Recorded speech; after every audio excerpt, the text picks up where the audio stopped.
Hey there, Knicks fans. How you doing? It is your boy, Jonathan Macri, with you for another episode of the Knicks Film School Podcast. And I'm joined by not one, but two friendly, familiar faces who are not going to be friendly faces for long. No. Because we are going to engage in battle over the course of the next however many minutes this takes. Andrew Claudio, Jeremy Cohen. Hello, sirs. How are you?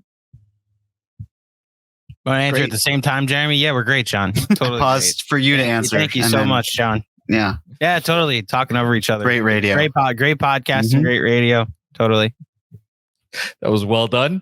If you're wondering why some of us or two of us, I guess, are wearing the same clothes as the Evan Fournier centric cap or no cap episode from, I don't know when this is airing, but from a while ago. It's because a week ago we recorded a pod and loved that pod so much that we're putting the same clothes back on, the same wardrobe. And you know what? Next week, we might do the same thing and put those same clothes back on. Oh, yes. Yeah.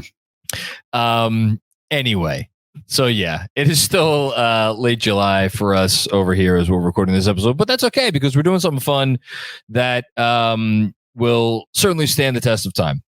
And that is going through. How many years do we have to consider here? 23. Oh my God. It's 2023, ladies and gentlemen. Where does the time go? Considering the best Knick wins of the 21st century. Now, we're going to be drafting the best Knick wins of the 21st century. In snake order, we're going to be drafting 7 wins each. Did I do the math correctly? Yes, I did the math correctly. 7 wins each. And there are some criteria. Initially, we were just going to draft, 5 or 6 or 7 picks each, but thought it might be more fun, more interesting if we came up with some more specific criteria, which are as follows. Each of the 3 of us needs to draft for there to be a complete team.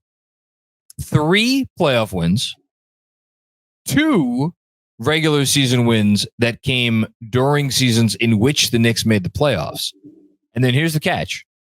2 regular season wins that came in seasons in which the Knicks did not make the playoffs, which means there are going to be lots and lots of dog shit available for the taking.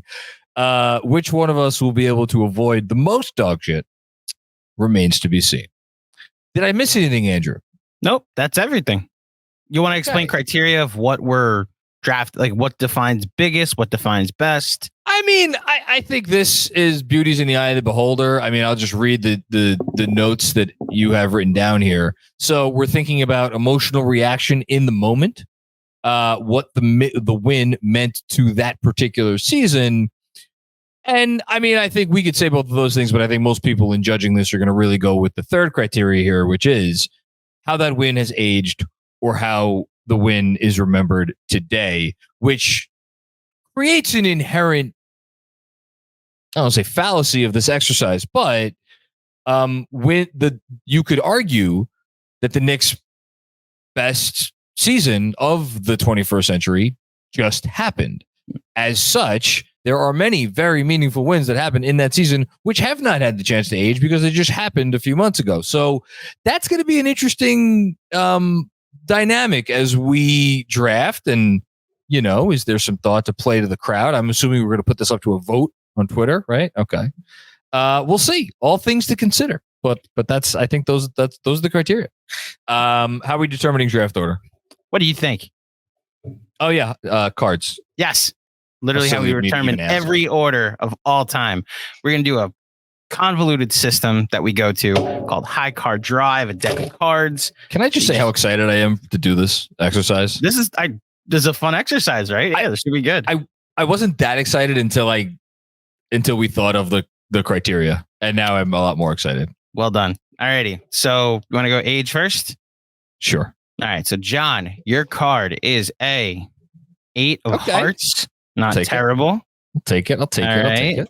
So then Jeremy, your card with another shuffle is a 7 of hearts. Oh, that was so unintentional, but it's so close. Anyway. So close. Yet so far. Okay. So with My pick. You fucking Nick. The stakes are so low, and it's like, all right, yeah. Okay, they're not low to me. I don't win this. You ever do like a fantasy draft for no money? Is there anything worse than that? Okay. This has stakes. People will vote on this. This is going on the record. Yes, sure. Okay. My card is a. Oh, that's 5. Wait. Oh, I thought we had a 6 of hearts. No. My card is a 5. We got all hearts. We got the 8, the 7, and the 5 of hearts. Well, that's appropriate. Okay, so John, you go first. Jeremy, you go second, and I go third. Perfect, because I wanted to go second, so this actually works out quite well for me. It is appropriate that we start off. We start off with all hearts because with the first pick in the best wins of the 21st century draft, I am going with my heart, and I am selecting in the category of best regular season victories during a season in which the Knicks did not make the playoffs, a performance by a player that is near and dear to my heart. A wonderful Nick, a wonderful human being. Just like if anybody out there thinks that this player is anything less than just exceptional in any way, shame on you. But I am going with just a guy who I can't really even say his name without tearing up because he means so very much to me. And that is Carmelo Anthony's. I hate you. I hate you. 62-point game, which came against the mighty Charlotte Bobcats on January 24th, 2014. All right, we should stop the draft. I'm done. I'm done. Are you kidding me? John gets the Melo 62-point game. I don't know what this is ludicrous. That's just the way it went. Listen, if you wanted to, if you had won the draft in this case, you would have been able to say it. I mean, the reality is this would have been my first pick, even if there were no criteria, and I could just pick any game of the bullshit. First of all, this is great. This is a great pick because it's good strategy in the sense that it's the best win in a non-playoff year that's probably available. So, is it? No, I didn't know that. I just strategy-wise, I commend the pick, especially making it the first pick of the draft. Knowing your true thoughts about Carmelo Anthony, and I will take this back to the Melo Hive and put it under consideration for the most ludicrous act of bullshit that has ever been committed in a Knicks podcast or Knicks content creation history. But I commend the pick and obviously echo your quote-unquote sentiments about how magical this night was to watch an all-time great player become the all-time leading scorer in a single game in Knicks history. As the president of the Carmelo Anthony Hive, you are now excommunicated from said hive. Yeah, and, okay, buddy. Control the narrative. You know what that means? No. Okay, there you go. I believe Jeremy is up. I got him. I got this. Don't worry. Jeremy, you're up. So I'm going to go with a regular season win from a season in which the Knicks made the playoffs as well. I'm going to pick a performance by an unsung hero, or really just him to explode for 43 points on 31 shots. This is someone who Knicks traded for him, but I don't know. Maybe it didn't work out quite the way the Knicks wanted to, but it gave him a hell of a game. I'm talking about the Carmelo Anthony Easter game. So I specifically moved this up on my depth chart for the laughs because Andrew, seeing both of I'd say the top 2 regular season Carmelo Anthony performances gone before he has the opportunity to do anything. I'm being tag team, ladies and gentlemen. It's just too. You're getting to see it live on camera. Well, that implies that we discussed this and planned this out ahead of time, which we did not. No, Vince McMahon came up with the strategy, created a match at WrestleMania, and it's a 2-on-1 now. There you go. Mm-hmm. So yeah, I mean, it was just DX is taking out Hulk Hogan. Okay, there you go. Or maybe I'm The Rock in this stretch. Well, brilliant game. I mean, just thinking about the commentary where they're talking about should they foul or not, and Jeff Van Gundy is saying like, "Oh no, like they shouldn't foul," and then they absolutely should have because Melo just obliterates the Bulls with a 3. So I'm gonna go with that game, And Andrew, I'm sure there's another great Carmelo Anthony performance that's out there. There are plenty. There are plenty. I know there are. I'm sure of it. But yeah, it's just not that one, unfortunately. For anybody just listening, the absolute shit eatingest grin all over my face right now. I can't wait to hear Andrew's I've never wanted for what you're actually to be eating to be shit more than this moment right now. At least I'm muting my mic. Oh my gosh. Yeah, Kevin Durant. Anyway,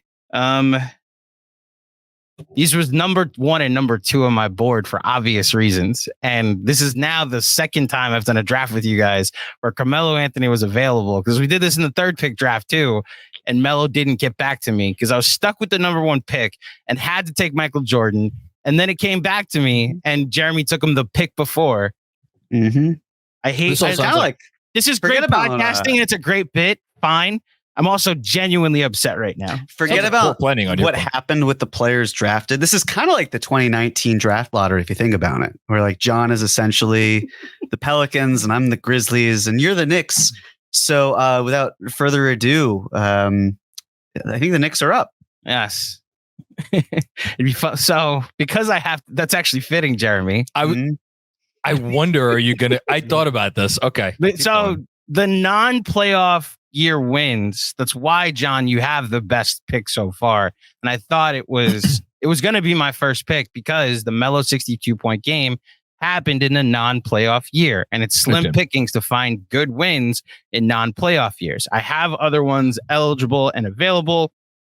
I will start with RJ Barrett's buzzer beater against the Boston Celtics. In the moment, it was one of our first highlights on playback, so it's a big personal moment with Knicks Film School. The Knicks overcame a 24-point deficit. You guys just did an Evan Fournier cap or no cap and a 2-parter discussing what the Knicks will do with Evan Fournier. This is also the biggest game of Evan Fournier as a Knick, over 40 points, like 9 threes in this game. If you ask the Celtics, it also sparked them to a title run because they went like 28-7 or something like that, 28-11 after this game took place, and then went all the way to the NBA Finals. So I'll start it with that. And for my money, it's, if not the highlight of RJ Barrett's career, it's in the top 3. As far as individual game moments, there's probably a playoff game that I should go to, which I'm sure will come up throughout this episode. But I think that's the best moment of his career. Yes, there is a game I go to that it's like we have an RJ Barrett playoff game to go to and say he was largely responsible for why they were able to survive, which may come up later on in the pod. So RJ's buzzer beater against Boston will be my first regular season choice. And then I guess I'll take their best playoff win in my mind of the 21st century and go to Game 7 in Miami in the year 2000. Oof. In which you got me back. They defeated the Miami Heat 84-83. I have no notes on this. This is what happened. 84-83. Ewing with a dunk over Alonzo Mourning to give them the lead with 90 seconds left. Damn. And yet they were still able to dethrone the Heat, who were favored in that game. We're up 3-2 in that series. A big Clarence Weatherspoon shot. Good job, Pat Riley. That was supposed to give the Heat the win. A big defensive rebound by Sprewell, who then calls timeout. And then after advancing the ball to half court, Childs gets the inbound, throws it sky high in the air, and the Knicks run off the court as time expires to once again defeat the Miami Heat in what was the final iteration, honestly, of both of those teams, because the Knicks then went on to lose to the Pacers and then trade Patrick Ewing. And then the Heat lost in the first round the next year and then traded Alonzo Mourning. So that, to me, it's the last time the Knicks were in the conference finals. It's it was the year after the 99 trip to the finals. So being able to put to bed some of the narrative that the only reason you won is because you were an 8th seed that got a cushioned path during a year where everybody was out of shape. And then to get back to the conference finals was very satisfying and gave the Knicks a 3-1 edge at the time in the playoff matchups against the Miami Heat, which unfortunately is now a 3-3 tie. So yes, I will go with that as my first playoff pick and my second pick in this. That's it. I just want to say that's a great pick. Thank you. I think it is the correct first playoff win to be taken. Thank you. I'd trade it to you right now for the Melo 62-point game. Talk to me later. Jeremy, you're up. Well, I would have taken the RJ game winner. So, Andrew, you got that one. So I would trade it to you right now for Melo Easter Sunday. No, your suffering makes it actually more enjoyable. I will go with a game that is very recent, has not had a lot of time to age, as John has mentioned, but is still a game that was significant for me and a lot of other Knicks fans out there, which is I'm going to go with Game 5 of the Cavs-Knicks series in 2023. And I don't even think that's the best game that the Knicks played, considering especially how they lost Julius Randle for the second half of that game. And the scoring was not exactly there in the fourth quarter. It's more that was the clincher, that an entire series of dread of what happens if Donovan Mitchell and the Cavs beat the Knicks evaporated because the Knicks won their fourth game out of 5 tries. And so having that feeling, leaving the bar, that euphoria of the Knicks won a playoff series as the underdog, that meant more to me than, say, like holding the Cavs to 79 points in Game 3, even though that was a better game that the Knicks played. So I have to go with the emotions that came of it. And considering how the Knicks hadn't won a round since the 2013 series, this 2013 season, excuse me, this one is going to be the game for me. Interesting. That is interesting. And I'm thankful you did that. It's fine. Because I was struggling because I knew with one of I now have 2 picks. I knew with one of these picks I was going to be taking a playoff win, and even more specifically, I was going to be taking either Game 3 or Game 5 against the Cavs this year. And you made the decision easy for me because you took one of those 2. I agree. I get all of your reasoning. I do want to add 2 things and why I think there was an argument for Game 3 being the better of the 2 picks. One, it seems insane now, but following Game 2, and even if you want to go a step further and go back to Game 1, so they obviously win.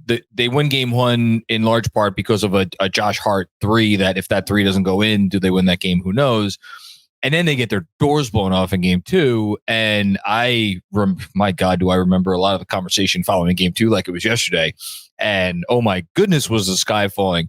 So for them to then come out and win Game 3 in blowout fashion like they did, that's one part of it. The other part of it, and I think this is where, yes, it's recent, but how this has already aged even better than it did in the moment.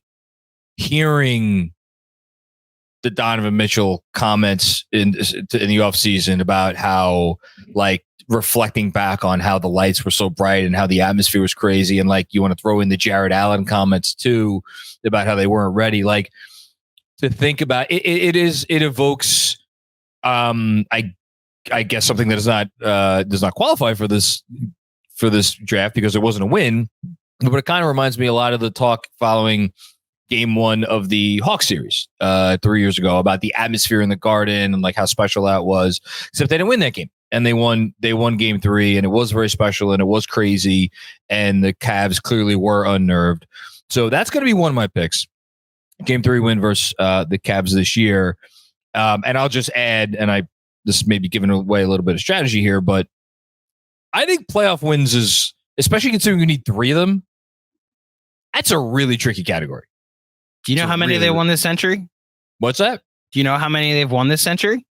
Playoff games won this century. Off the top of my head, it's less than 20. Is it, I'm going to guess 14?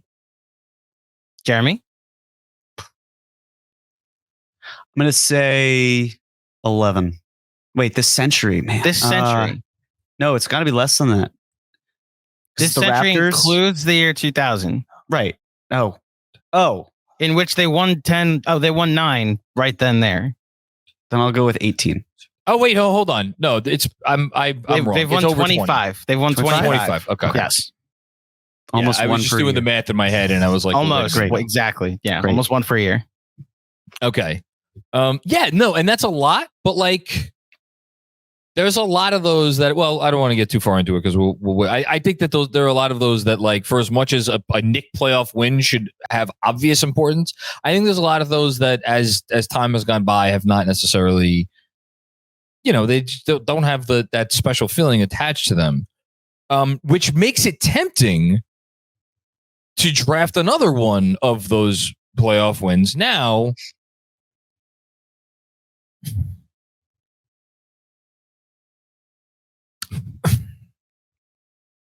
But I'm not going to do it.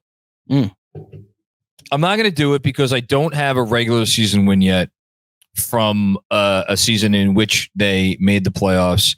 And this is one where there are a lot more. I think there are a lot more really good regular season wins, especially because the We Here season and this season are so recent. And there are a lot of really good wins from those 2 years. I got to go with my heart for this one. And I got to go with Linsanity on Valentine's Day. Knicks 90, Toronto 87. Lynn hits a 3-pointer at the buzzer. It's the most excited I've been in the moment with the, like, as a buzzer sounds for a Knicks win, I think this century. So it would be disingenuous of me not to take that. So I'll go with that. So I have no idea if this is an important clarification or not, but I want to make it clear.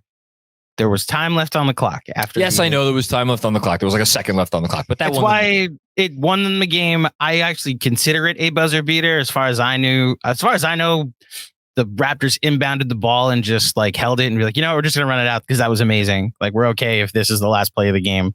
But we knew that they were not tying the game. That's anybody who watched it knew. There were forces at work in the basketball world at the time that we all knew they were not tying the game. So I agree. As I've said many times, that is the moment that got me to believe that magic was real. So yeah, Linsanity. Jeremy, you're up. Jeremy Cohen, not Jeremy Lin. Thank you for the clarification. I had another important clarification. Yes. So I actually, let me take a step back. I think the thing with game 3 with the playoff series against the Cavs was that, yes, it was an exclamation point, but if memory serves, one of the prevailing thoughts was, man, the Cavs are going to come out for game 4 because they were just held to 79 points and they're going to be red hot. And it was this feeling like that was great, but there's still some concern over what happens next. This game goes back to Cleveland. If it's tied 2-2, they have home court advantage. That's why I thought the finality of game 5 series is over. On to the next one. That's what resonated for me. That being said, I am going to pick a playoff game because of the scarcity of them. And I'm going to go with game 2 of the 2021 series, Hawks Knicks. Okay. And the reason for that being, it was in between 2023 and 2013, the only playoff win that the Knicks have had. It was during COVID, with fans not really able to be in the stands for a large part of the season. And then I was there for game 1. It was incredibly loud. I would imagine that game 2 was similarly loud, especially with alley-oop to Toppin. I think that was his great feeling all around. So that one, especially seeing so many fans being able to celebrate outside of the Garden. I don't really care if fans are made fun of. The whole point of basketball, entertainment, love it, go for it. So with that said, that one has to hold a place near and dear to my heart because it was part of the We Here season. And it was just a very large game to win over an 8-year period of time. So far, 4 of the 5 playoff wins that I wrote down on the top 5, I should say, playoff wins that I wrote down have been taken. So, I don't disagree with this. This is one of those, Jeremy. Specifically the alley-oop to Toppin. It was a comeback win as well. The in the moment reaction was also because I thought they not blew game 1, but I thought that was like, man, you could have been up 2-0. Yeah. I remember the sentiment in the post game being like, now we got a series and we could be up a commanding 2-0, and then they went to Atlanta and we saw how quickly that house of cards fell. Okay. So I'm going to go with the regular season win. Thank you, John, for taking the Valentine's Day buzzer beater. I also agree that probably is the more exhilarating win.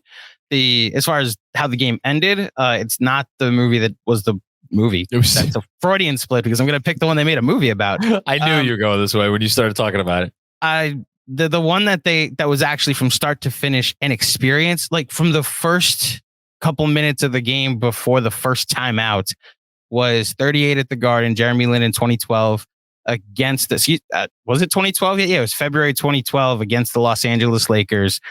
The first 3 games of Linsanity were cute. It was against the Jazz and the Nets and some other team. I think it was against Cleveland was the other team. So it was like, yeah, he's beating up on some decent teams, but with decent point guards. But now he's got Kobe Bryant coming into the building. We'll see what happens. And it was on prime time. And this was, because I was away at college, the first time that everybody that didn't have my League Pass subscription actually was like, let's like go see what Claudia won't shut up about this Jeremy Lin guy. Let's all get together and watch on national television this Jeremy Lin game against Kobe. And 38 points and a Knicks win later. And he was international news.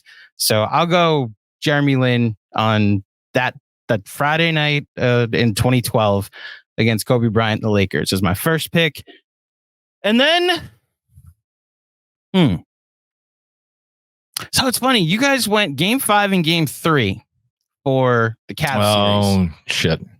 And I got to be honest, Game 4 is still my favorite game of that series. So Game 4 is actually where I'm going with my pick, because that's when I knew the series was over. Like, Jeremy, you're right. The actual clincher and the finality of them doing it on the road was great. John, the experience of holding the Cavs under 80 for the first time this season, being the only team to hold a team under 80 points for the first, beating the Cavs by 20 points for the first time this season, and being the only team to hold an opponent under 80 points for the first time all season was unreal. So Game 3 and just recognizing, oh, these kids are shook. Like, they have no chance.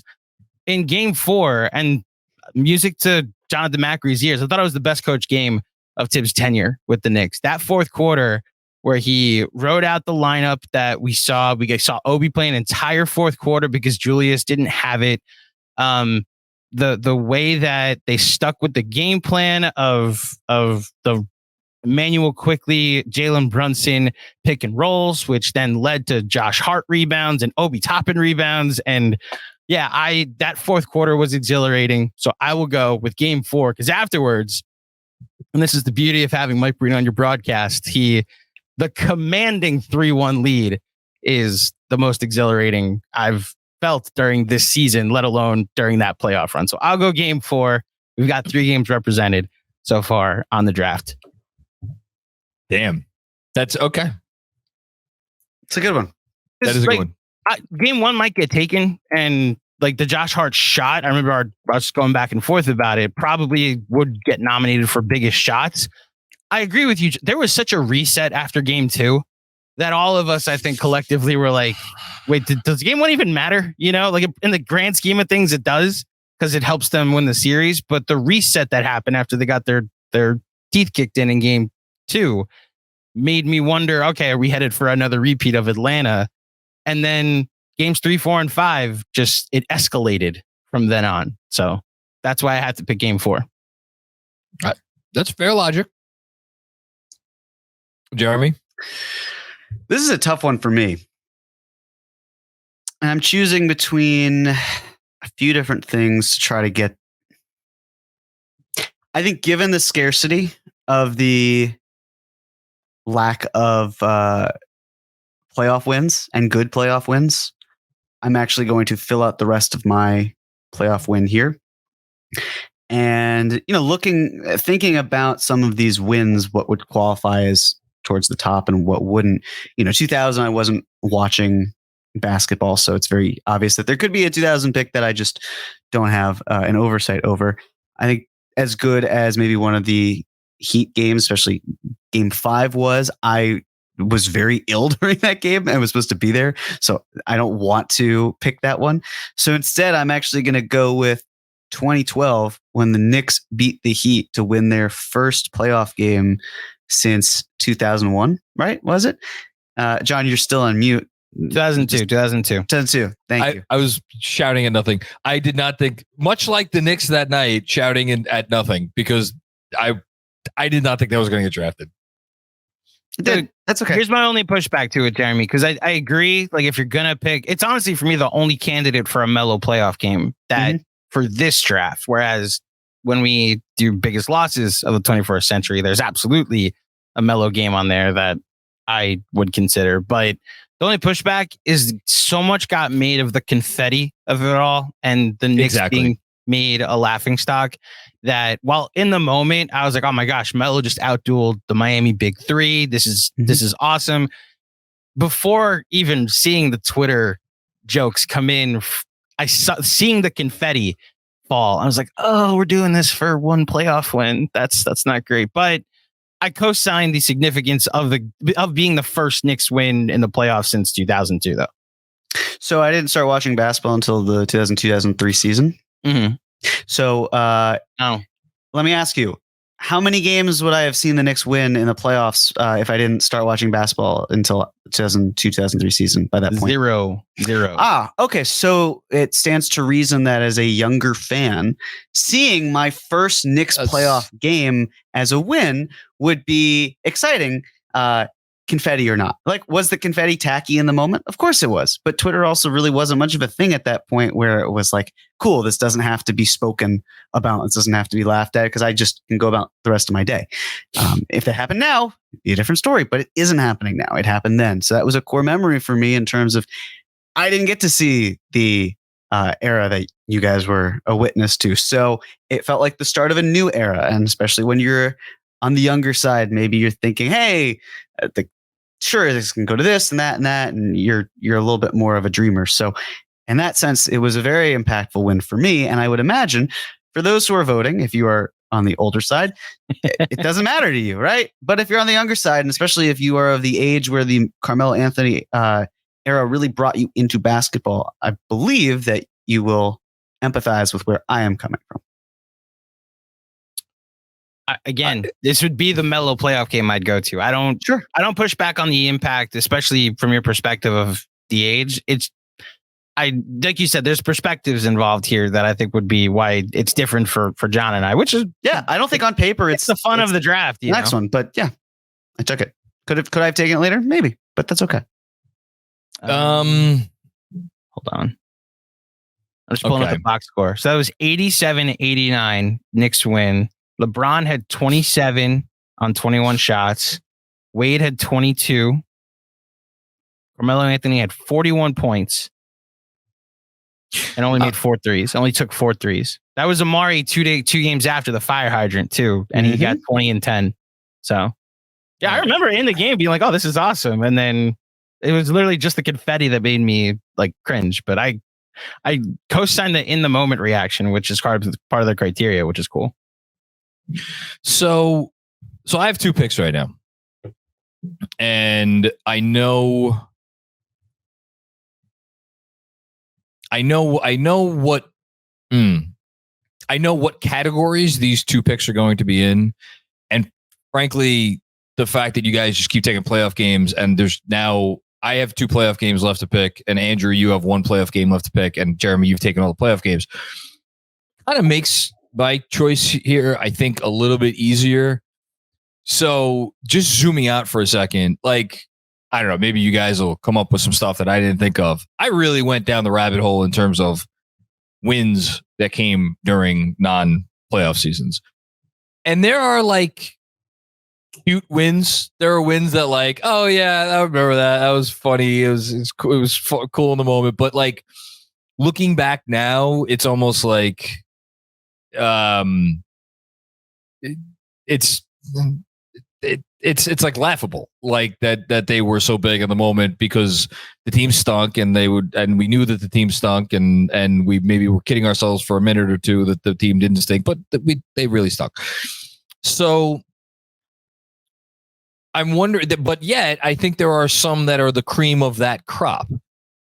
And I'm wondering to myself, do I want to grab one of those now, especially one that I think will resonate with some people. And then, of course, I do still need 2 playoff wins. So let me go the easier route. I'm going to go I can't believe every other win in the series has been taken. I'm going to take game 1 against the Cavs. I love it. Because I do remember the Josh Hart shot, and maybe it was because of my circumstances. Like Jeremy, you just talked about a game that you were sick for. It alters how you think of it. All I can think of for game 1 against the Cavs is like I was doing. We hosted a couple other families in our building to come up and watch. Like we mentioned it. Oh yeah, the Knicks are playing. You guys should come up. Not thinking anybody would come. Well, everybody showed up. And so they got to see me in like full form. And when that shot went down, holy good God, did I just like absolutely lose my shit.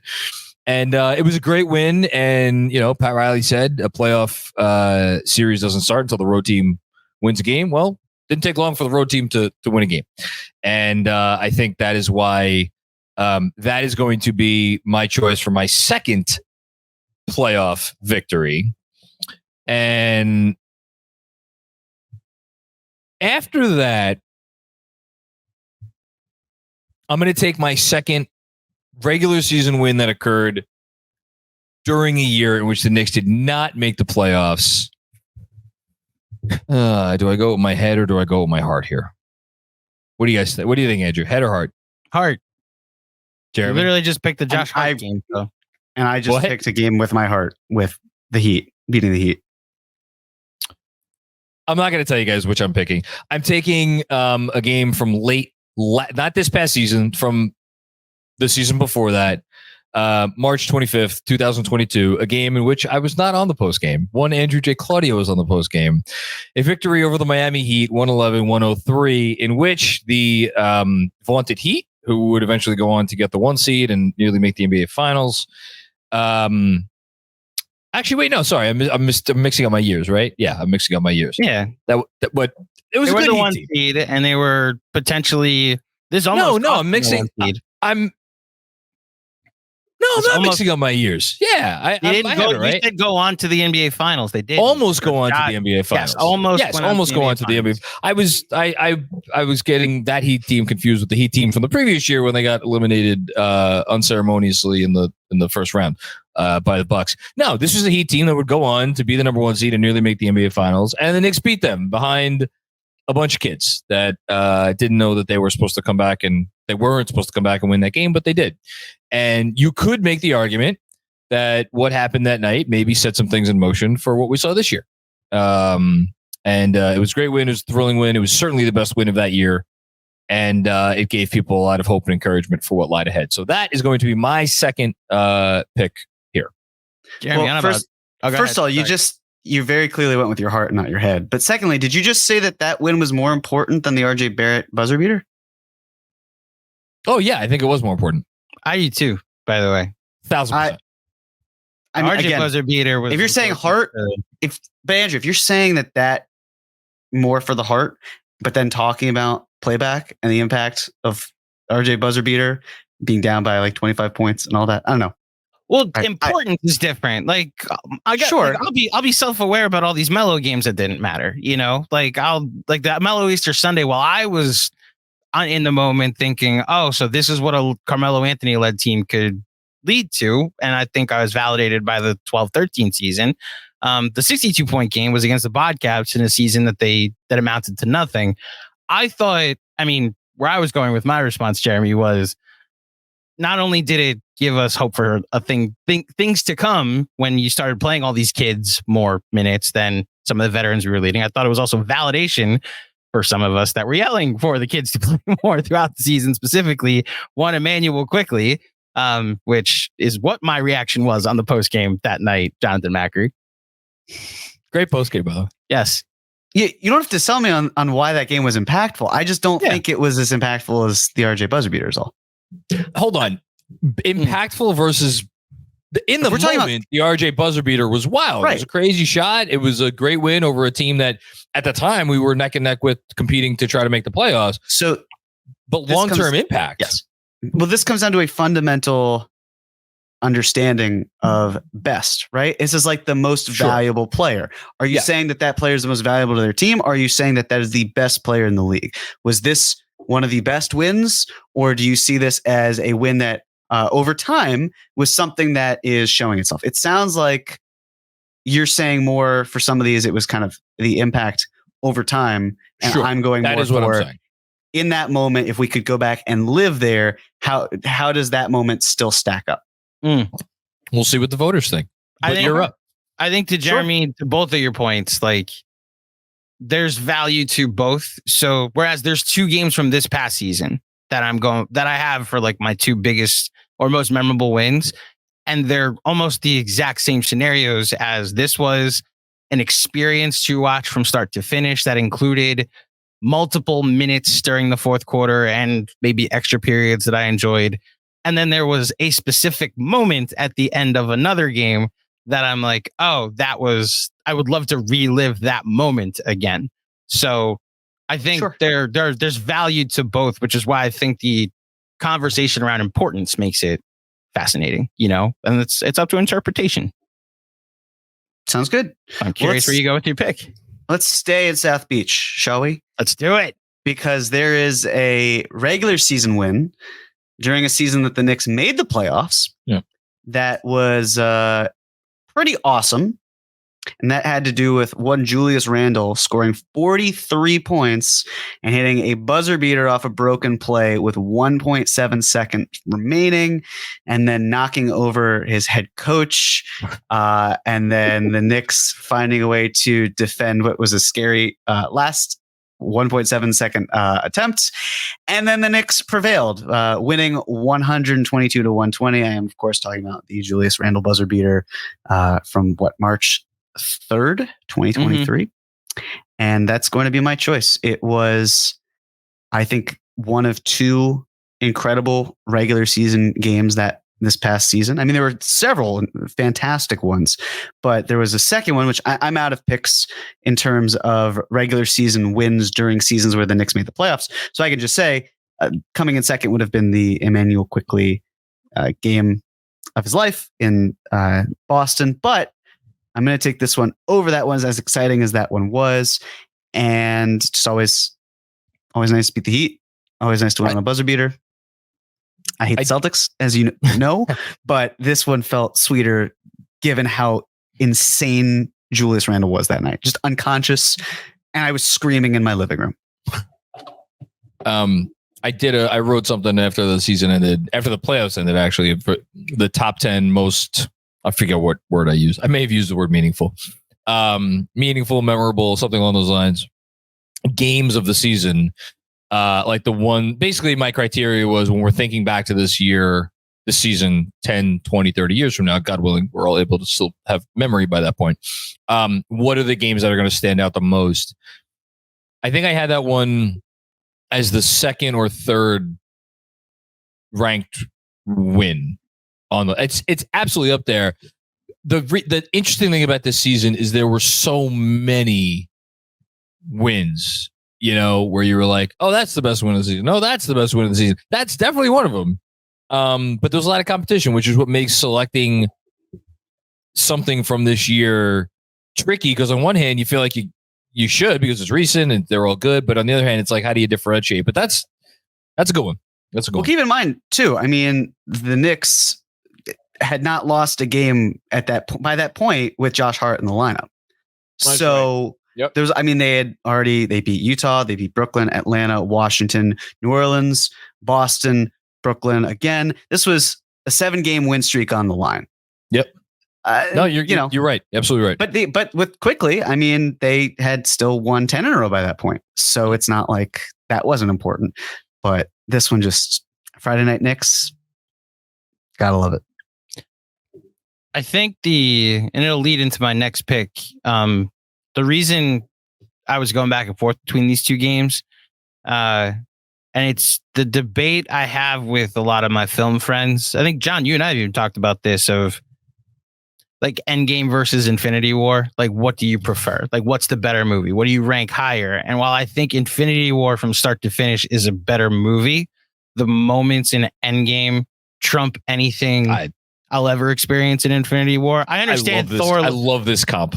Well, so just like greatness is either measured in the experience top to bottom, or it's measured by the peak of the moment. Yeah. So then you go to the entire fourth quarter, first overtime, second overtime of Quickly, which felt like a national TV coming out party for a guy that a lot of people in this fan base have believed in against a bitter rival.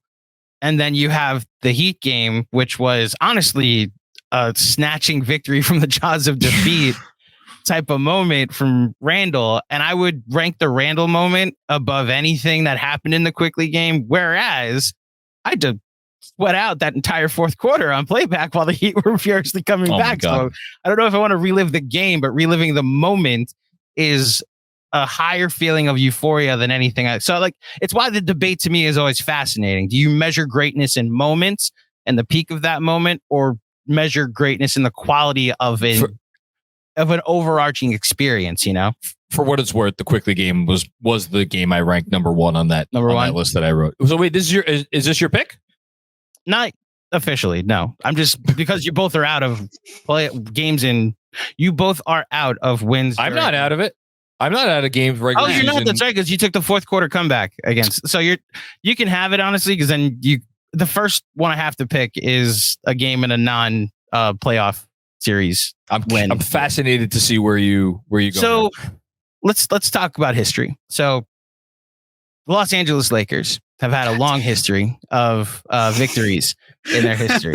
And in the early 2000s, they, in 3 straight years, 2000, 2001, 2002, won the championship.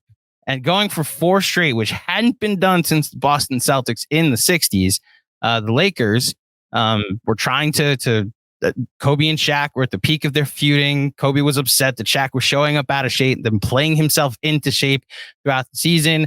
Kobe Bryant was ascending at this point in his career. And in fact, during a point during the 2002-2003 season, had, let's count them out, 1, 2, 3, 4, 5, 6, 7, 8, 9 straight games in which he had 40 points or more in the game. A couple 50-point games in there. The 6th of those games, fortunately for the Lakers, was a loss to the New York Knicks, in which Allen Houston had a career high 53 points on 29 shots. Shot 13 of 15 from the free throw line that night. And in that game, could have had another 2 points because those 2 free throws that he missed were in crunch time. So he already had 2 points. I remember watching this game live and scoring the game. I was one of those nerds that used to score games in like scorebooks. Of course you were. And that 20-point second quarter, followed by that 17-point second quarter, followed by that 20-point third quarter, matching Kobe Bryant point for point. One of the more underrated players in Knicks history, Allen Houston, that would have fit so perfectly into today's game. Guy took 5 3-pointers to get 53 points this night. Imagine if some of the long twos or long mid-range shots that he was taking in this game were all threes. I think we'd appreciate him and look at him even better to today's game. So this will be the second non-playoff year regular season win that I'll go to. The Allen Houston 53-point game. Okay, you have another pick. I do. I don't know if you guys also remember. No, I mean, wanted to talk about it.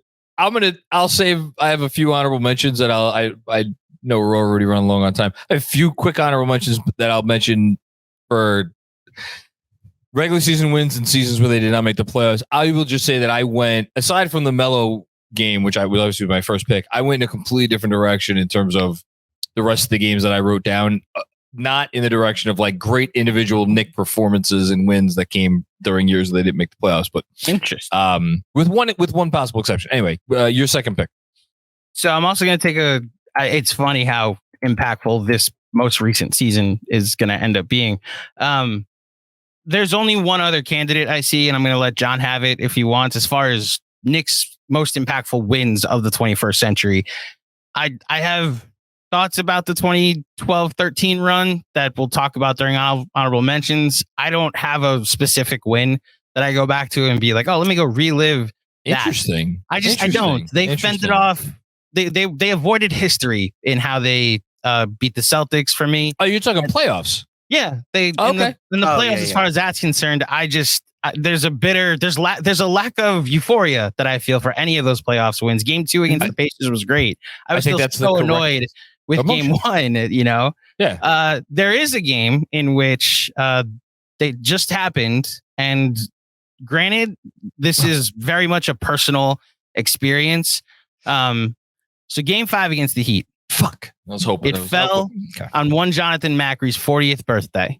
And if I can get really personal on this, that my wife and I were also dealing with some stuff in our personal lives regarding her father that we needed to pick me up. As a result, that entire week was a mix of emotions. Having said that, I knew I wanted to do something special for your birthday. I had Oz and Yash ready to jump on the post game had they won. Yep. The actual outcome of the game, it being like Jalen Brunson playing 48 minutes, Quentin Grimes playing 48 minutes, doing his own Willis Reed type of performance by getting hobbled by a Bam Adebayo illegal screen, and then still being able to play defense and steal the ball from Jimmy Butler and pick his pocket. Mitchell Robinson hitting huge free throws down the stretch when Spo went to a hack-a-mitch. And the way that game started, that first quarter where we all thought they were going out sad, and then Spo going to a lineup without Jimmy and Bam, and them going on an 18-2 run led by Obi Toppin, where I thought we were going to see Obi play like 30 minutes that night because of how bad Randall looked in the first quarter. Also, knowing in hindsight that second quarter led by the Obi Toppin lineup happened 2 days after he yelled at his head coach in the locker room in Miami. It makes you wonder how much those spats actually matter in the moment. I will go with that game because of how much of a distraction basketball became for me during that week. Being able to do something nice for my friend after the game, and then just the euphoria of the win that it created. I'll go game 5 against Miami. It was a great game until you just mentioned it. I was gonna take it. Full disclosure. Until you just mentioned it, I completely forgot that the game took place on my birthday.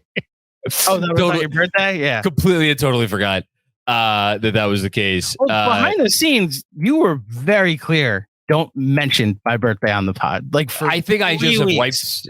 Yeah, I think I just wiped the existence of my 40th birthday from my memory. The other thing you didn't mention, Jalen Brunson scored 38 fucking points in the game. Yeah, well, it was only surpassed by the 40 points he scored in game 6. Yeah, but that was it was big for all the reasons you mentioned, and it was also big because after that game was over, it was like if there was ever any doubt at this point, which there should have been, we have one of those guys. So that's it. That's a great pick by you there. I'm genuinely upset that I couldn't get this one.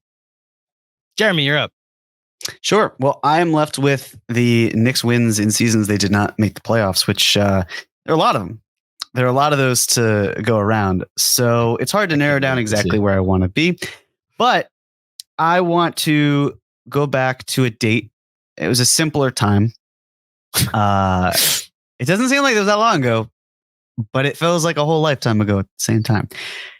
I want to take us back to, let's see, what was the exact date here? It was... I can't wait to see if this is on my list. I have 5 games written down. Excuse me, 4 games left written down. March 2nd, 2020. Not on my list. Wow. Okay. And that game was the Rockets versus the Knicks. It's the first game of Leon. Yeah. It was Leon Rose's first game. He had been announced as the new president of basketball operations. And the Knicks were taking on the Rockets, who had a 6-game winning streak. They had made an acquisition at the deadline to improve as a team, and they were in 4th place, and things seemed to be trending in the right direction for them. And RJ Barrett, behind his 27 points on, I want to say 10 of 18 shooting. Yes. Said, what if we won this game instead? What if you didn't win this, Houston? Harden had 35, only made 8 shots in 22 attempts, interestingly enough, but 16 to 60 from the line. What's new? But the Knicks winning that game, it really started to feel like a new chapter, so to speak, with, hey, there's a new president on board. He's got all these connections to CAA. Curious to see how it goes about this. But the Knicks won, right? And this was a team that was, my God, 18 and 42 entering the night. So, yes, there are a lot of those trivial wins that in hindsight don't feel like much, but the Rockets came in with some momentum, and this was a trap game for them. And the Knicks did everything in their power to make it so that they won. That New York would win that game, and it was a blast. The thing that brought the mood down, of course, was the whole Spike Lee gate incident. That was a Spike Gate, I guess we could call it. Oh my God, I forgot about that. Gate. Yeah, we call it Gate. And that was frustrating to deal with afterwards. But in that one moment, it was nice with the season where so much was going wrong that things finally started to turn around. And then a week and a half later, life turned upside down. I'm so glad you picked this game. I'm so glad you picked this game. Okay. Are you saying that as a Knicks fan or like? Yeah, this is I think one of the lost moments to thank you. Like, because like there's some, I think we've gotten most of the, and John, I'm sure you have a longer list of more obscure wins in non-playoff seasons of a very different variety. Like this was to me much in the same vein of the win that I picked from from the season before this past one.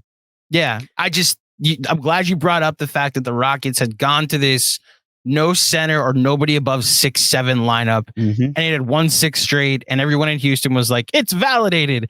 And then here come the Knicks with all of their power forwards that they acquired instead of KD and Kyrie, and they're able to beat the Rockets with big bully ball. You know, this was like first game with Leon in the building. I remember him hugging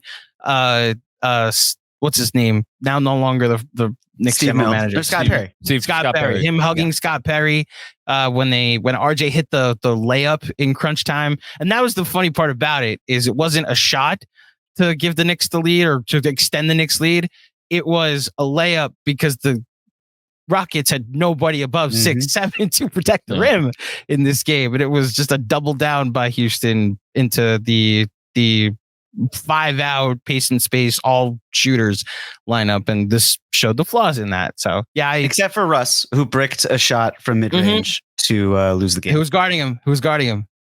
Frank Ntilikina. I remember that possession. One of his final moments. Oh my Lord! Yes, because it was the RJ game, but it was also the Frank game because he had that moment. Frank played 30 minutes in this game, had 11 points on 5 and 10. Yes, last best game of his career. Not that there's that many to pick from. Okay. That's a good pick. I have 2 picks left, a regular season win in a season in which they made the playoffs and a playoff win. I can't wait to go through a bunch of regular season wins after we're done. There are so many good regular season wins that came in seasons that they made the playoffs that are just not going to get taken. I completely disagree with you, Andrew. I'm actually flabbergasted that you don't have. Let me just make sure you don't have a regular season win from the 2012-13 season, right? Andrew? I didn't pick one, but I don't have one from the playoffs as. No, I'm talking about the regular season. I have like a whole list of regular. Oh, okay. Yeah, but I know I'm going to be able to get one of them because what I value from that season is different than what you value from that season. So, well, I don't. But like, hold on here. I have 2 wins from this season. Okay. So now I'm thinking. Now I may, and I have my quickly game. I can't believe I'm going to do this. I'm going to leave the quickly game from this season on the table. I'm not going to take it. I can take it if I want to. So go ahead. You can take it if you want to. I'm going to leave it for you to take. Because this one I am going with my heart. I'm going with the season opener from 2012-13. And you want to? I don't know that I have a more personal story connected to certainly a regular season game than this one. And ironically, I didn't watch a minute of it because I spent the entire game listening on the radio in a gas line, waiting to get gas because that was right after Sandy and nobody could get gas. So I found a gas station in Long Island that allegedly had gas, and sure enough, they did. And I listened to that entire game. Final score was 104-84. And there was a lot of excitement before that 2012-13 season. And to come out and absolutely whoop the defending champs behind a barrage of Steve Novak 3-pointers and kind of set that season. That win was so meaningful to me. It really set that season on its course. They started, I think they won the first, 6 straight? Yep. They were the last undefeated team in the league. And there are several other wins from that season that are also contenders, but that's the one that will always, one of two that will always stick out to me, and I'm gonna take it. So that's one. Were you? And now I have a quick question. Yeah. How? Because I don't know if you've talked a lot about, like, you grew up in Staten Island and obviously had family there. How affected were you and your people during Sandy? Not that much. I mean, our lights went out, but we were not, nobody with me was like that affected. But like, I know there were parts of Staten Island that were affected by Sandy as well. Funny thing, the funny thing about that night is the gas station was actually the closest gas station in distance to where my now wife lives. Oh, we worked together at the time, but like we never hung out. We were like, and that's where I ended up getting gas and listen to that game. By the end of that season, we would be watching games together, as it were. So one other note about that game, wasn't scheduled to be the season opener, but became the season opener because Knicks Nets first game in Brooklyn was rescheduled. That was supposed to be the season opener, and it was going to be the first game in Barclays and the first game of the Brooklyn Nets, and it got rescheduled because of what was going on with Hurricane Sandy. So Good pick. Thank you. And for the playoff win, I'm going to stick with the 2012-13 season. Andrew, I thought everything you said about why the playoff wins from that season, even though there were 6 of them, none of them were particularly meaningful. At the same time, team hadn't won a playoff series since the year 2000, and they won a playoff series that year. So I'm going to take Game 6 versus Boston. As I just referenced, by the end of that season, I had met my wife. I mean, we already known each other from work, but like we were together. We were watching Knicks games together. By that point, religiously. And we had an Applebee's in Long Island by the Roosevelt Field Mall that we would go to and watch these games at. And we watched that win there. And I would just remember going into that game being like, oh my God, the Knicks are going to be the first basketball team to blow a 3-0 lead. And they didn't, because they won that game. So, Game 6 versus Boston. That'll be my last pick of the draft. What a small freaking world. I was at that Applebee's last week. You're shitting me. Yeah. Are you talking about the one that's like closer to Mineola than it is Roosevelt Field? The one right next to Roosevelt Field Mall. It's in the same parking lot as like, oh my God, there was like a PGA store there. There was a movie theater that's now closed, an AMC that was like that was diagonal. There's a Target that's still there. Mm-hmm. Yeah, but it's near there. When we went to see Mission Impossible, we went to Applebee's afterwards. So shout out to that Applebee's and shout out to the Moonlight Pub in, oh my God, it's on Jericho Turnpike, maybe something else. But that's where we started watching games that season, and then we ended up watching games at that Applebee's. 2 very different places. Anyway, Jeremy Cohen, the floor is yours. Man, my Long Island knowledge is woeful. Yeah. Man. I mean, yeah, you guys, you take the train to Ronkonkoma, like exactly. Yes, we go out to Greenport all the time and check out the lighthouses. Indeed, yes. Perfect. Whether it be Stony Brook or Patchogue, or whether we stay on the North Shore in Huntington or Port Jeff, or we go to the South Shore and research the Long Island serial killer. There you go. Took a turn. Ladies and gentlemen, we got him. Okay, it's time for my final pick, and I'm going with another one that involves the Knicks not making the playoffs that season. And so I'm going to go with one that is less recent than the one I picked, but still fairly recent. And that would involve the Knicks playing a team that wasn't very good. But whenever this team and their star come to the Garden, it's always exciting.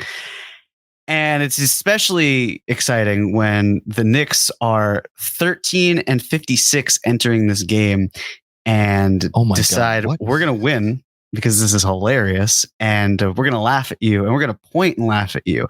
I have, of course, talking about the Knicks 124, the Lakers 123, the Mario Hezonja. Oh my God. I love you so much. I can't believe this. I wiped this from my memory. I love that this is on the draft. I love this. They created the gif of Hezonja pointing at LeBron after he got blocked.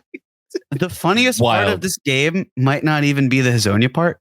it might be Emmanuel Mudiay had 28 points on 11 shots. Like that was oh man, like Mudiay get right type of game where it's like, I mean, it's not going to happen. Like it's, it's Fizdale and everything. No, but there were like 4 Mudiay games in his time as a Knick. That was one. That happened to be one of them. And just the image of Hezonja laughing at LeBron on the ground, pointing at him, is just too good. It's just, even if it was like, oh wow, well your team is like 14-56 now. It's like, yeah, well the Lakers are 31-39 as LeBron takes his sabbatical. So seeing that, especially when the Lakers were up by double digits with less than 5 minutes to go, it was 122 to 111 with 3 minutes and 45 seconds when LeBron hit a jumper. It's wild. It was just, there aren't a ton of them. Also, the Knicks shot 46% from 3 that game, which is outrageous. Rare. Yeah. And speaking of Spike Lee, this is the flip side of it. That was the night of the Oscars, and that was the night Spike Lee won an Oscar, and they said, hey, the Knicks beat the Lakers tonight. And that was when people cared about award shows, or at least still a little bit. And hold on. That was a different game at the Spike Lee Oscar game. It was when they beat the Spurs. Yeah, it was when they beat the Spurs. Oh yes, it was. I trust your memory, but I could have sworn he's the Oscar right. night. Okay, it was right. I remember Samuel L. Jackson being like, just wanted to give a quick score update. The Knicks defeated this because that game ended a losing streak of the Knicks, whether it be at home or at in general a losing streak. They beat the Spurs, and then he announces the category that Spike ends up winning best screenplay for. Correct me if I'm wrong. Right. Was that Spurs game? Was it February 24th? Was that Oscars February 24th? It might be. This is another. I think. Oh, it was February 24th. Yes. Yes, it was. So it's my wife's birthday, and I remember because I was like, okay, we can watch the Oscars on the big TV because it's your birthday, and I will watch the Knicks play the Spurs on I think I had like a tablet or something. I was watching it on. Straight from the record, even still, phenomenal win. Yeah, especially for the games. For the seasons where the Knicks didn't make the playoffs at all. Okay. I like that pick. All right, Andrew, bring us home. So it was 122 to 113 with 2:09 left when Hezonja hits a 3 on an assist by DeAndre Jordan. And the Knicks outscore the Lakers 11-1 over the final. Caruso missed 1 of 2 free throws. 11-1 over those final 2:11. Capped off by 2 free throws by Emmanuel Mudiay. And the Lakers needed that freaking game. Yeah, they did. Okay. Well, to Jeremy's point, it's the game that created the sabbatical that LeBron then took. Yeah. He lost this game. It was like, I'm getting blocked by Emmanuel Mudiay. Fuck this. I'll come back when we have Anthony Davis. What I said? By Hezonja. Blocked by Mario Hezonja. Yes. DeAndre Jordan having a near triple-double that night also. Mm-hmm. Oh my God. Yeah. The passing of DeAndre Jordan. That was a thing. Okay. Yeah. Andrew. All right, I'm going to 2012-13, and a lot of regular season games not necessarily stick out, but similar to this past season, there was a lot of regular season moments that I enjoyed in the moment and hope age really well, especially better than 12-13 did. But late in this season, during a road trip, the Knicks went. So I have 2 candidates that I was considering, and since it's the last pick, I'll just save the 2 of them. They had a road trip out west during a tough part of their schedule. They were trying to maintain the 2 seed against the surging Brooklyn Nets and the surging Indiana Pacers. They lost the first 4 games of said road trip against the Warriors, the Nuggets, the Blazers, and the Clippers. The last game of this road trip, when they were down many men, Kurt Thomas stepped up and against the Jazz, and we get what is known as the Kurt Thomas game. I love this. Thank you. So it's not the game I'm picking. It's the one of the 2 that I'm choosing between. This win started a 13-game winning streak. The 9th of which you're going to pick the 12th win of that streak. No, I'm picking the 9th win of that streak. Oh, really? The 12th win in OKC was great. Don't get me wrong. I was at a convention for school, and they were like, all right, go to as many seminars as you can.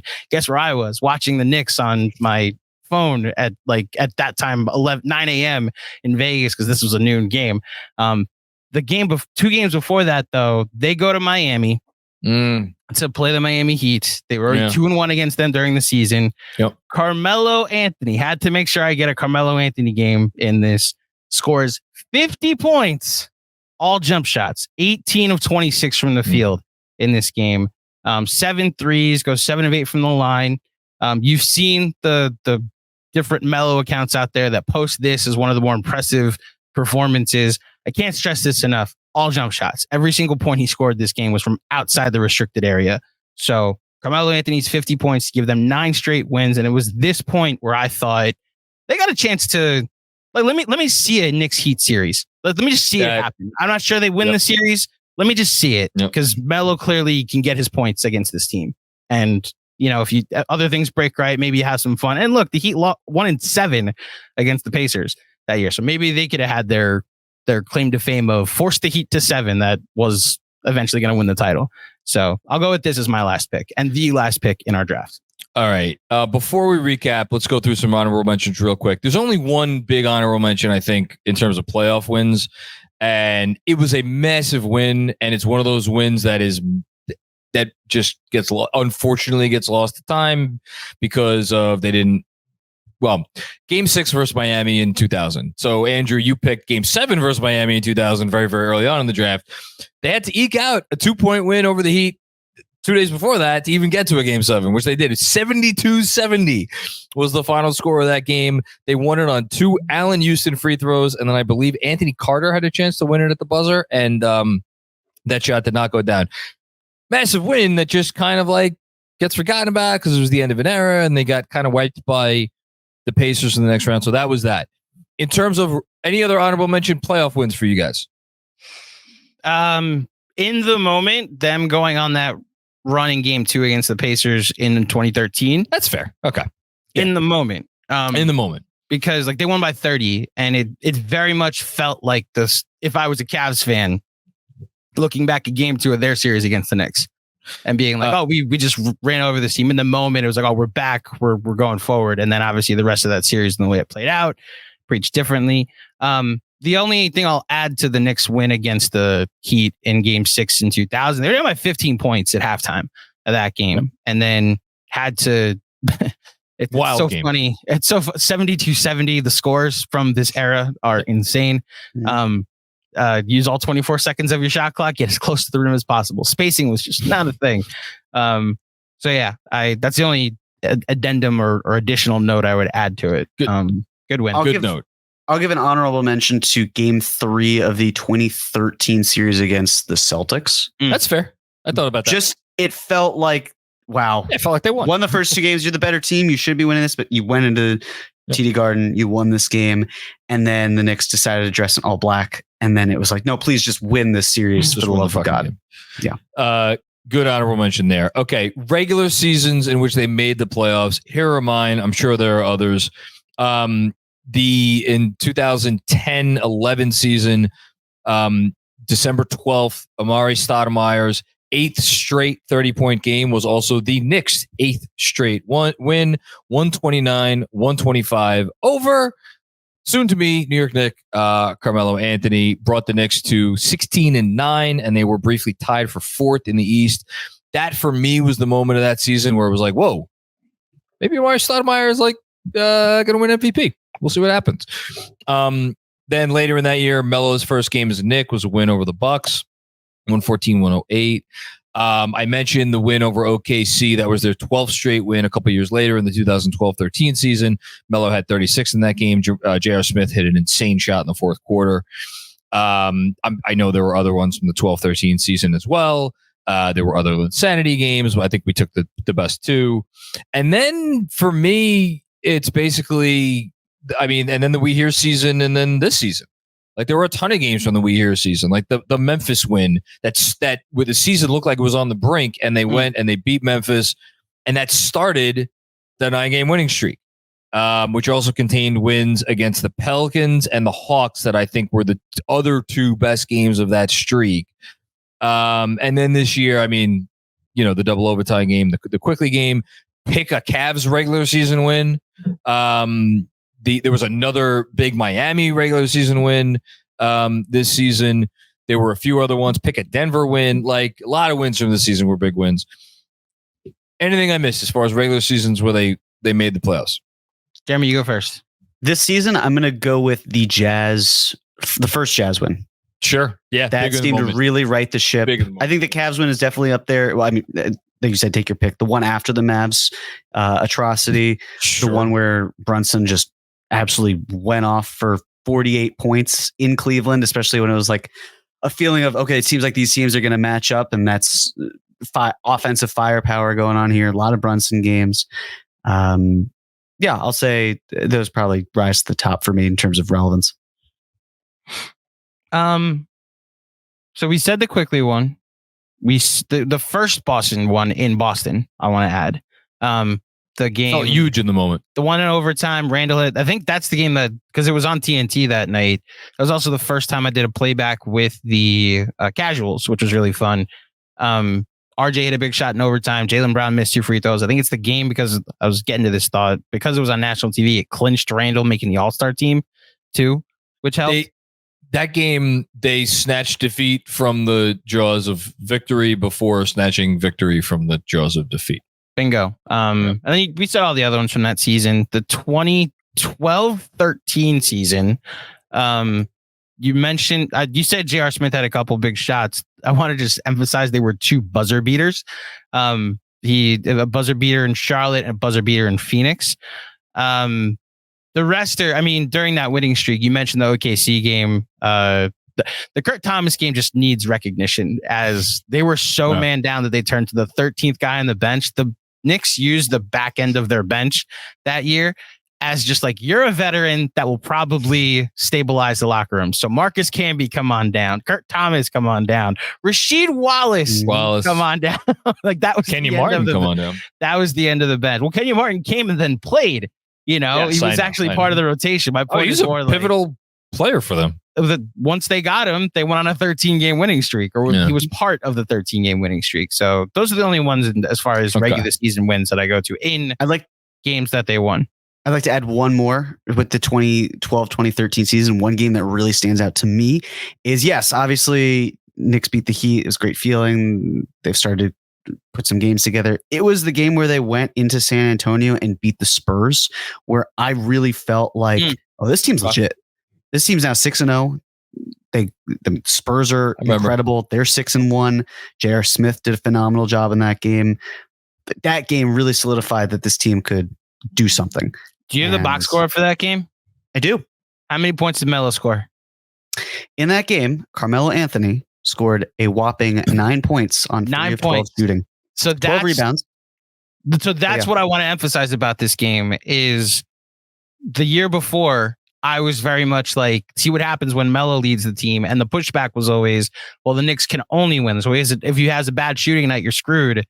And this was the first time that, like, obviously this season, because we were 6 games in, where I saw the potential of this team. Like, so on a night Melo doesn't have it, he just goes to rebounding. And then Jason Kidd runs the offense, and a big late fourth quarter comeback on the road in San Antonio, a team that went to the finals that year. That's what it's great. Do you remember who led the team in points that game? If it wasn't Amari, then I'm gonna say it was Amon. It wasn't Amon Shumpert. Was it Raymond Felton? No idea. I'd be guessing. Was it Raymond Felton? It was Raymond Felton. Yeah. There you go. 25 points, 7 assists. Yep. In Tony Parker's grill. Love it. All right. And then last but not least, I was so hoping that I would be like forced to draft this. Wasn't to be. March 10th, 2007. We're now into regular season wins and seasons in which they did not make the playoffs. Steve Francis tied his career high in New York up until that point with 26 points. Knicks 90, Wizards, or I think they were actually maybe still the Bullets. It doesn't matter. 89. Briefly tied the Knicks with a record of 29-34. Tied the Knicks for 8th place in the Eastern Conference, and Steve Francis jumps on the fucking scorer's table and acts like he won the championship. It was the most absurd thing ever, and it was just glorious in its absurdity. That's one. The first game of the Mike D'Antoni era was a 120-115 defeat of the Miami Heat. Jamal Crawford scored 29. David Lee had a double-double. Zebo had 20 and 9. I remember. What, Andrew, you're gonna say something? I have a bad memory about this. I was in the building for the Knicks. Oh, really? And the reason I have such a bad memory, not to fully bring baseball into this. It's the night the Philadelphia Phillies won the World Series. So I checked into rehab afterwards. No, I checked into the local bar in the Garden just to check the score because I didn't have whatever ways I used to watch games on my phone. Now I didn't have that then on my little BlackBerry. I was watching the ninth inning with a bunch of baseball fans during the third quarter of that, and got it. Yeah, the way I remember that game was, the Knicks can score points. Let me go officially watch our rival Phillies win the World Series. So they could score points for a brief minute. It was a few weeks. We were like, hey, maybe the Knicks are going to be a spunky AC this year. And then they traded Joel Crawford and Zach Randolph within 24 hours or within 4 hours of each other. Other thing notable about that game, famously, Stephon Marbury sat there with a towel over his head, did not get off the bench, and never played another minute for the Knicks again. And then last two, this one is the one I almost picked over the comeback win over the Heat from the 21-22 season. November 5th, 2017. Knicks 108, Pacers 101. Kristaps Porzingis drops 40. Knicks were down 12 heading into the fourth. Frank Ntilikina on a KP assist. Frank Ntilikina 3 on a KP assist broke a 99 all tie, followed by Ntilikina stealing the ball, giving it to Tim Hardaway Jr. for a fast break layup. It put the Knicks a game over 500. It was early on in the season, but it was again one of those moments where it was like, hey, this spunky Knicks team, and then KP ended up tearing his ACL, and the rest is history. And then I have to mention this. Andrew, does the date December 16th, 2017 mean anything to you? 2017? December 16th, 2017. You might want to look over your right shoulder. Oh, yeah, it does. Yeah, it does. I know why. Yeah. See, this is why this is horseshit that you get to take Melo first overall and mention honorably his first game back at MSG when the Knicks won without Porzingis. Knicks 111, OKC 96, Carmelo Anthony, the great human being and ambassador of the sport of basketball that he is, went 5 for 18 and watched Michael Beasley drop 30 in his grill. Yeah. That's it. I hope you have a second serving of that shit that's causing your grin at the moment. Okay. Jeremy, do you have any other honorable mentions? I do. Yes, I have one more. What if I told you the Knicks won a game in which their starters combined for a low 55 points? Oh. What if I told you that game didn't happen in the too distant future? The too distant past. Well, it wouldn't happen in the too distant future. It would not have happened. It didn't happen too long ago. And what if I told you that it was a revenge game for a certain player who wound up scoring a whopping 28 points against the Chicago Bulls? Yes, I'm talking about the Bobby Portis game on October 28th, 2019. This is great. And what a game it was. And I was at this game. I was also at the Knicks Pacers game that you mentioned, John. And that game was insane because it was like, look, I don't know if they can keep winning, but this is a lot of fun. Let's keep this so up. Much fun. And they didn't. So cool. Because I think the Hornets game was before or after that, right? Where they won one of those games. It was right around then. I forget. The Portis game, didn't that took them to 2-8 or something? It took them to 1-3. It was their first win of the season.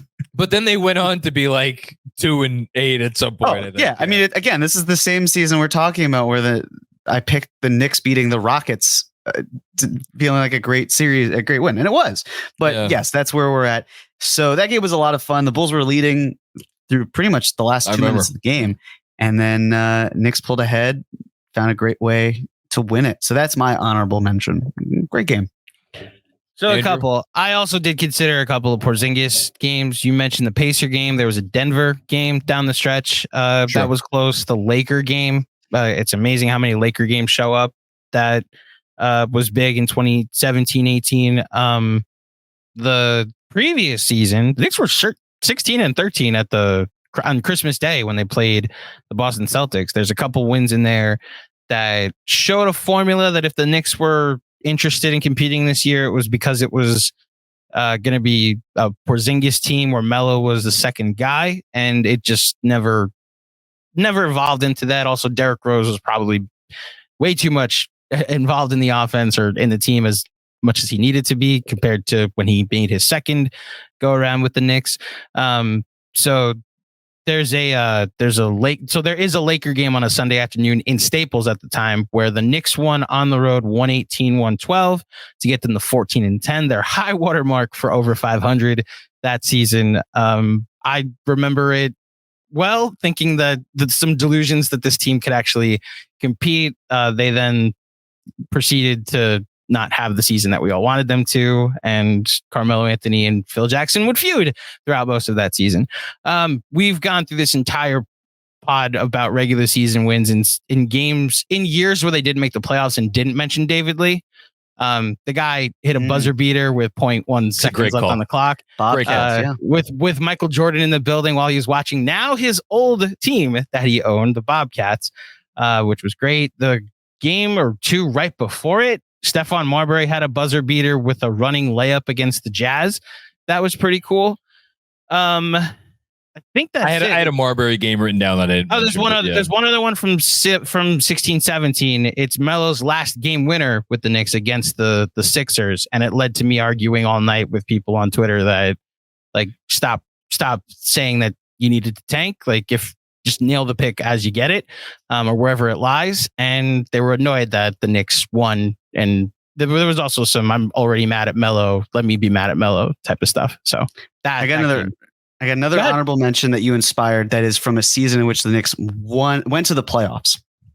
And this was a 109-105 victory. Knicks moved to 34-20. They were 21-8 at home at this point. They had 35 points from Carmelo, and JR was huge in that game. Hit the tie-breaking shot with 1:10 left. But it was someone else who was taking the game by storm.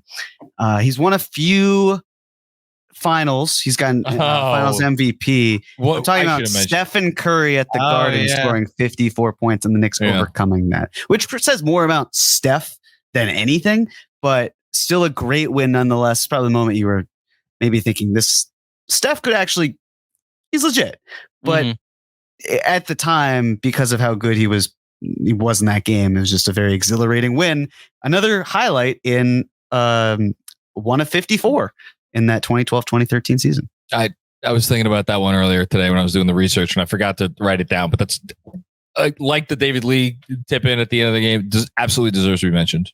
I usually not laugh at, actually. I more empathize with those that are like fire Tibbs. It's like Mark Jackson because he's holding back whatever the Warriors became. I just don't think those are one-to-one comps, especially when I watch highlights of that Warriors team, especially that game, Jeremy, where you see him in isolation and it's just pick and roll the whole night. And it's like, this is not Steve Kerr's team. This is not the team. This is clearly a team being held back by their system.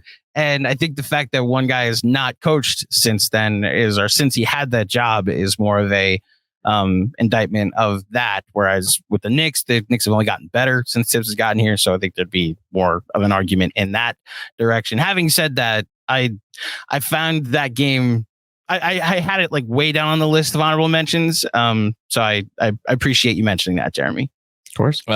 Great call. This was fun, guys. We went a lot longer than we intended to. Yes, but this was a lot of fun.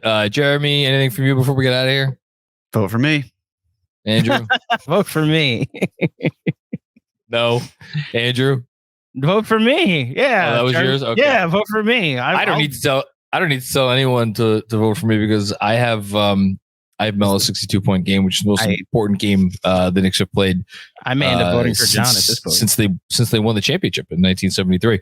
Well, the Melo Easter Sunday game, which is why I'll probably vote for Jeremy, is more important because it actually showed that this little insanity nonsense that we were pretending was a real thing was cute. Don't get me wrong, but then actually having your all-star and Hall of Famer run your offense and be the focal point might actually not be the worst thing during a stretch in which they went 18-6 without Jeremy Lin to end the season, by the way.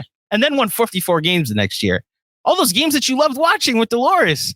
John. I did enjoy watching them so much. It had nothing to do with those 3 weeks that you thought were a real thing and wanted the Knicks to trade Carmelo Anthony so they could lean into Jeremy Lin. Yeah. You're talking That's the guy you're voting for. Just want that on the record. You're preaching to the choir. I'm the Carmelo Anthony stan, true and true. Okay, everybody, we hope you enjoyed this episode.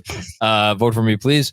And we will be back with more fun and games before you know it. Hope your summers are going well, and we will talk to you soon. Take care.